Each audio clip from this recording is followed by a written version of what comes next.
Major ডালিম বলছি, অদ্য সকাল হতে খন্দকার মুশতাক আহমদের বলিষ্ঠ নেতৃত্বে সামরিক বাহিনী ক্ষমতা দখল করিয়াছে। শেখ মুজিব ও তার খুনি দুর্নীতিবাজ সরকারকে উৎখাত করা হইয়াছে।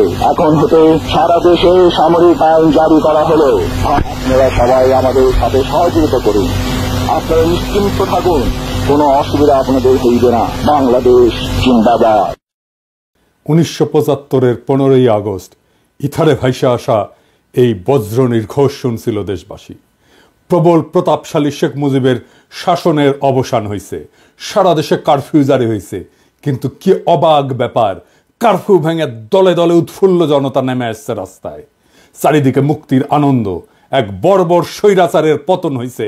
তারপর সন্ধ্যাবেলা খন্দকার মোস্তাকের পাশে কোমরে রিভলভার গুজে যেই অফিসার শপথ নেওয়াতে যাচ্ছেন তিনি ছিলেন মেজর ডালিম।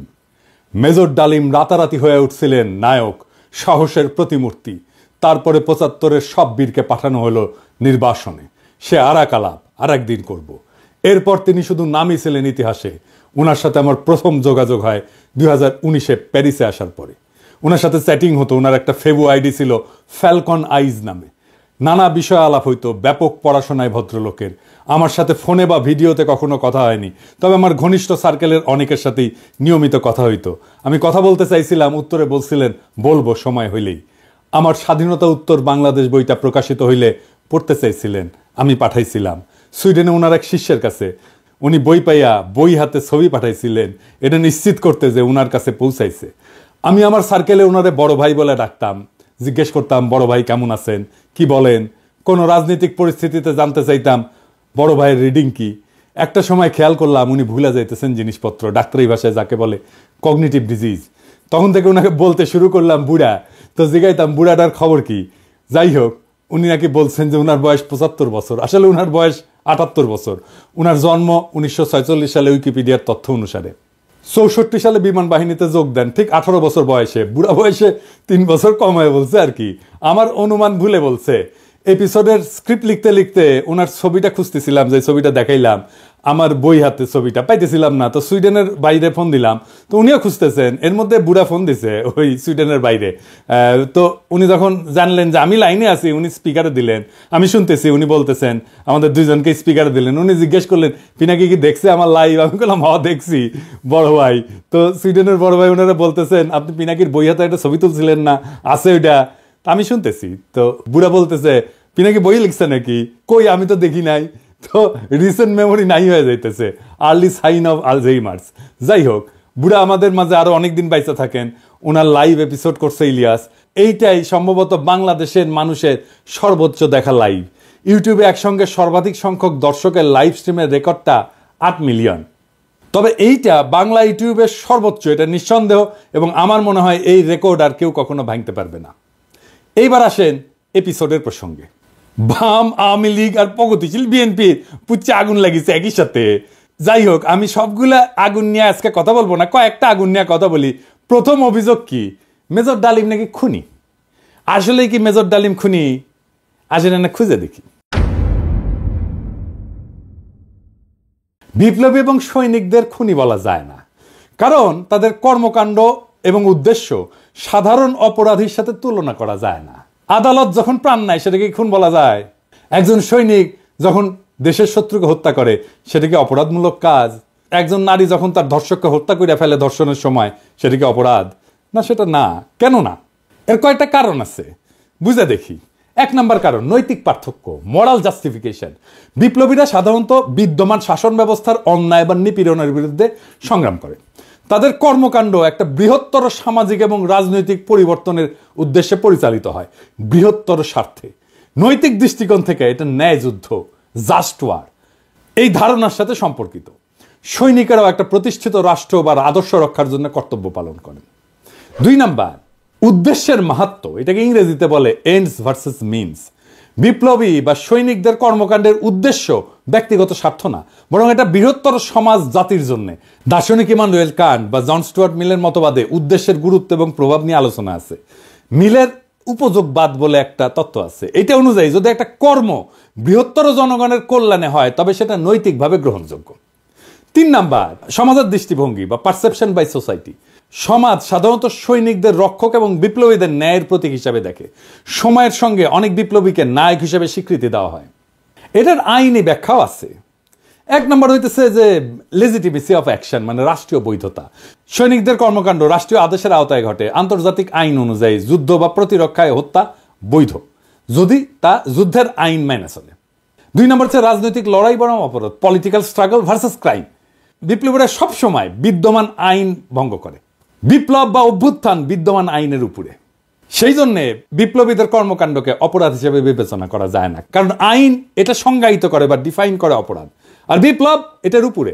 তা উপরে থেকে এই অপরাধের ডেফিনেশন তো বিপ্লব গ্রহণ করবে না। জুলাই বিপ্লবে পুলিশ নিহত হয়েছিল, মারা গেছিল, মারে ফেলা হয়েছিল, এটা অপরাধমূলক কাজ না, এটা বিপ্লবী সহিংসতা। এই জন্যই এই হত্যার বিচার করা যাবে না, কারণ বিপ্লব অভ্যুত্থান আদালত বা আইনের চাইতে বড়। যদি পুলিশ হত্যার বিচার হয় তাহলে ধরে নেবেন বিপ্লব পরাজিত। 15ই আগস্টের বিপ্লব পরাজিত হয়েছিল জন্যই আগস্ট বিপ্লবের নায়কদের বিচার এবং ফাঁসি হয়েছিল। 3 নম্বর হইতেছে যে ইচ্ছাকৃত হত্যা বনাম কর্তব্য, ইন্টেনশনাল কিলিং ভার্সেস ডিউটি। সাধারণ অপরাধী ব্যক্তিগত স্বার্থে হত্যা করে, অন্যদিকে সৈনিকেরা যুদ্ধক্ষেত্রে এবং বিপ্লবীরা সামাজিক রাজনৈতিক কাঠামো এবং বিদ্যমান ব্যবস্থা বদলের উদ্দেশ্যে কাজ করে এবং এর ক্ষেত্রে বিপ্লবী সহিংসতা হয়। এইটা তাদের কাজকে ইচ্ছাকৃত হত্যাকাণ্ড থেকে আলাদা করে। সেই জন্যই তাদের কাজগুলোকে ইচ্ছাকৃত হত্যাকাণ্ড থেকে আলাদা হয়ে যায়। শেখ মুজিবকে কেউ খুন করেনি, সে অভ্যুত্থানে নিহত। তার পরিবারের সদস্যদের কেউ খুন করেনি, তারাও অভ্যুত্থানে নিহত। দ্বিতীয় অভিযোগ হচ্ছে মেজর ডালিম শিশু হত্যা করেছে। আবার ইন্টারেস্টিংলি কৌতুকপ্রদভাবে এটা আইসিছে বামেদের কাছ থেকে। হ্যাঁ, মেজর ডালিম কি শিশু হত্যা করেছে?